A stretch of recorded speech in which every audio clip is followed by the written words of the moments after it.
여러분 안녕하십니까, 진성호입니다. 이재명 민주당 대표의 체포동의안이 가결됨에 따라 이제 공은 법원으로 넘어갔습니다.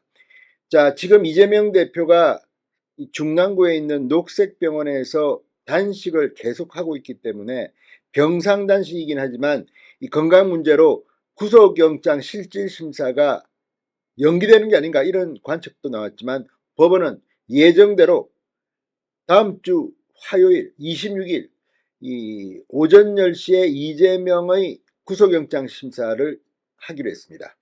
자, 그런데 일단 이 판사, 영장 판사가 지금 주목을 받고 있습니다. 유창훈 부장 판사입니다. 서울중앙지법에 부임한 지는 약 7개월 됐다고 합니다.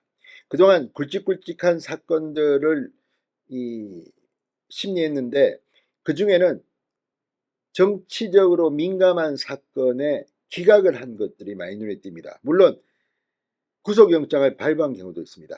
그런데 문제는 과연 이 유 부장 판사에게 이재명의 구속영장 심사를 맡겨도 되느냐, 이런 문제가 지금 제기되고 있습니다. 과거 유 부장 판사의 이 판결, 그런 이력 때문이 아닙니다. 바로 이재명이 이 지난 대법원 판결에서 이 기사회생하는데 결정적 계기가 됐던 바로 그 판결을 주도한 권순일 전 대법관 이야기입니다. 유창훈 부장판사와 권순일 전 대법관의 관계가 지금 조명되고 있습니다. 방금 전 조선일보가 이 문제를 집중 거론했습니다. 권순일 전 대법관과 비슷한 시기에 이 대법원에 근무했고 대전고등학교 서울법대 같은 학과 선후배 관계라는 겁니다. 자, 검찰은 이 정도면 권순일과는 특수관계인이라는 말도 합니다. 자, 권순일 전 대법관, 이 대장동 일당의 이 화천대유 이 사건 때 거기로부터 고문으로 취직해서 엄청난 돈을 받기도 했습니다. 그리고 권순일 하면 생각나는 사람 김만배, 이재명입니다. 그런데 이런 사람한테 이 중요한 구속영장 실질심사를 맡겨도 되는 것인지 지금 논란이 커지고 있습니다. 서울중앙지법 역시 이 문제는 한번 스크린해야 될 것으로 보입니다. 이해관계가 있다고 판단되면 제청할 수도 있습니다. 아무튼 지금 권순일 전 대법관과의 특별한 관계가 조명되고 있습니다. 진성호의 융단 폭격 시작합니다. 서울중앙지법을 융단 폭격합니다. 방송에 앞서 아직 진성호 방송의 구독자가 아니신 분은 붉은색 구독 버튼 눌러주십시오. 더 좋은 방송으로 보답하겠습니다. 자, 지금 김명수 대법원장이 이제 퇴임식을 했지만 여전히 지금의 법원은 김명수 사람들이 주류입니다. 아직 새로운 대법원장은 인사청문회에서 어떻게 될지도 모릅니다. 자, 지금 민주당은 이균용 이 후보자를 낙마시킬 것으로 보입니다. 지금 이재명 체포동의안까지 가결됐기 때문에 지금 분위기가 아주 안 좋습니다. 그런 가운데 이 대법원 사법부의 공백을 이용해서 지금 이재명 구속영장이 기각될지 혹시 모르지 않느냐는 걱정들이 여기저기서 나옵니다. 자, 원칙대로 한다면 뭐 문제겠습니까?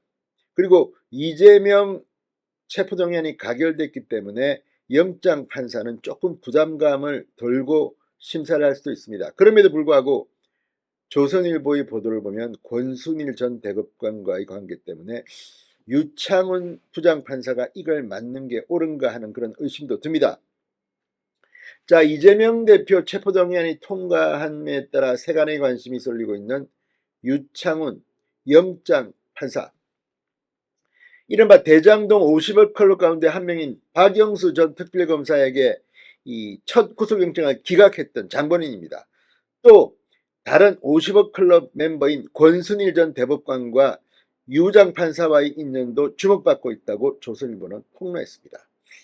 자, 이 법률과 법조계의 인맥들, 박영수 전 특검 이번에 드러났지만 상당합니다. 그리고 권순일 전 대법관, 자, 아무튼 이런 사람이 이재명 구속영장 심사를 하는 게 맞는지는 법원이 한번 고민할 필요가 있을 것 같습니다. 자, 서울중앙지법은 백현동 개발 특혜 의혹, 쌍방울 그룹, 대북송금 등 혐의를 받는 이재명에 대한 영장실질심사를 26일 오전 10시에 진행한다고 밝혔습니다. 그런데 서울중앙지법에는 3명의 영장 전담 판사가 있습니다. 구속영장 청구서가 접수된 날 18일의 담당 법관이 심리를 맡는 원칙에 따라 유창훈 부장판사가 이 사건을 심리를 맡게 됐습니다. 자, 유창훈 50세입니다. 사법연수원 29기. 그런데 문제는 권순일 전 대법관과 대단히 가깝다는 겁니다. 자, 조선일보에 따르면 이 부분은 상당히 문제가 될 수도 있습니다. 권순일 대법관과 유 부장판사는 같은 고교, 같은 학과, 같은 대학, 같은 학과 선후배 사이라는 겁니다. 대전고 서울법대 법학과입니다. 또 다른 인연도 있습니다. 유 부장판사가 대법원 재판연구관이던 2013년에서 2015년 권순일 전 대법관도 대법원에서 법원행정처 차장과 대법관을 역임했습니다. 자, 그러면 같은 시기에 이렇게 대법원에서 근무하고 고등학교, 대학교 선후배라면 친할 수밖에 없겠죠. 물론 뭐 안 친할 수도 있습니다. 이건 뭐 주관적으로 같은 시기에 이렇게 오래 근무하고 뭐 고등학교, 대학교 선후배라 하더라도 나 저 사람 모른다 이렇게 잡아낼 수도 있습니다. 그러나 누가 봐도 특수관계일 가능성이 높습니다. 자, 50억 클럽 의혹 외에도 이 권순일 전 대법관은 대장동 사건과 관련해 여러 가지 의혹을 받아왔습니다. 대법관 재임 중이던 2020년 7월 이재명 대표의 과거 선거법 위반 재판에서 무죄 취지 파기환송 판결을 주도했다고 알려져 있습니다.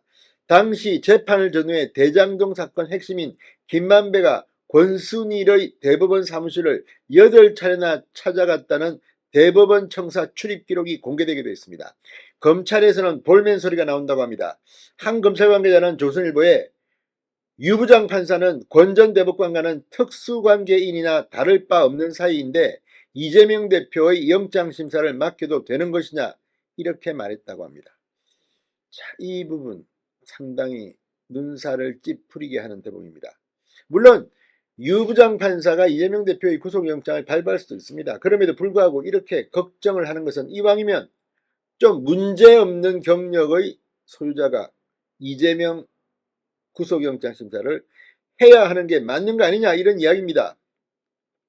자, 이 외에도 유 부장판사는 이 한동훈 장관 주거지에 침입한 혐의를 받는 유튜브 매체 더 탐사 강진구 대표에게 구속영장을 기각했고 뭐 이런 것들이 많습니다. 특히 50억 클럽 의혹을 받는 박영수 전 특별검사에 대한 첫 번째 구속영장 실질심사를 기각했습니다.